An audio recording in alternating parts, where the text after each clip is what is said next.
Esta bila una, dva druga.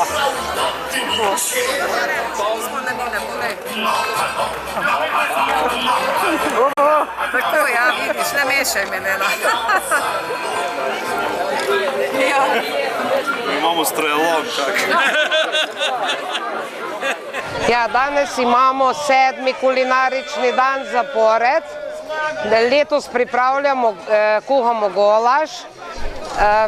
Z nami je 10 ekip, ki so dobro razpoložene in kuhajo golaž. Seveda, bomo videli, kdo bo najboljši. Ja, to izkoriščamo za druženje društev in organizacij v kraju, povabimo pa seveda tudi dobre sosede. Nekako zaključimo poletje na ta način. Čigava ideja pa bila to, recimo, da tak dogodek izpeljete pred 7 leti se je v bistvu začelo? To je ideja turističnega društva.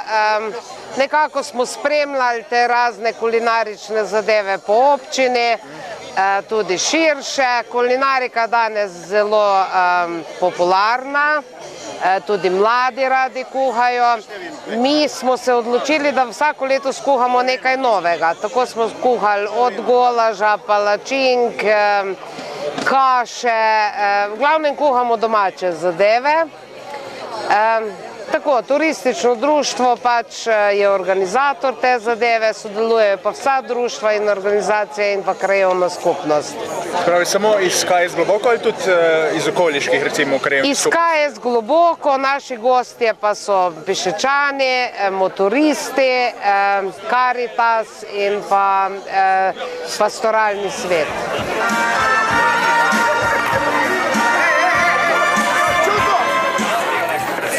Kulinarični dan to ni samo golaž, ne? Tako je, ta dan se društva predstavijo tudi z raznimi drugimi zadevami, od štrudlov, potic in vsega boste srečali, to, kar se kuha večinoma v našem kraju. So kakšne tudi posebne specialitete, recimo, značilne za vaše konce?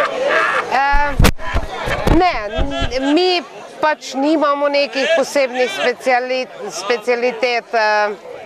Kuhamo pa te zadeve, štrudle, potice in pa pač to, kar vidite. Pravi, to bo tradicionalno hrano, ki je bila včasih. Tradicionalno hrano, sporedno pa predstavljamo letos kuhanje šnopsa na star način.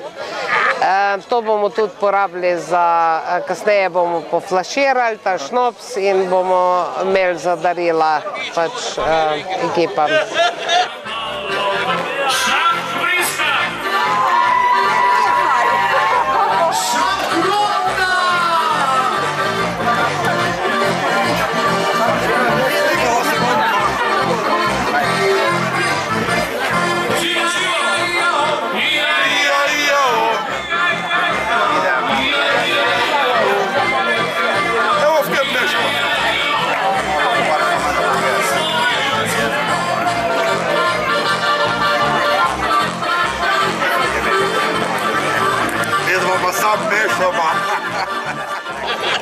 Kaj še načrtujete letos v turističnem društvu do konca leta?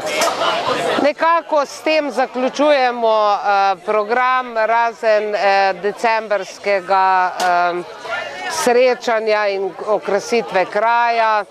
Ne bomo počeli nič posebnega več. Urejamo pač avtobusna postajališča, center Globokega in tako. Nobene več prireditve. Je to tisto, kar ste si zadali, ste izpolnili svoj plan v letošnjem letu? Ja, letos smo plan v celoti izpeljali, tako, naslednje leto pa kaj novega. Kako ste pa z urejenostjo kraja, recimo, zadovoljni tako na splošno? Ja, urejenost kraja ni odvisna samo od nas. Center Globokega urejamo, ker pač sodeluje krajevna skupnost, sredstev turistično društvo toliko nima, da bi ne vem kaj počeli. Kar se tiče avtobusnih postajališč, mi jih zasajujemo, jih čistimo, jih kosimo, so pa sama postajališča v zelo slabem stanju, za kar pa mi sredstev nimamo, to je zelo draga zadeva. Apeliramo seveda na občino, da zamenja ta stara avtobusna postajališča z novimi, tako kot počne drugod. V prihodnjih letih, kakšne imate načrte, morda bi lahko kakega posebej izpostavili?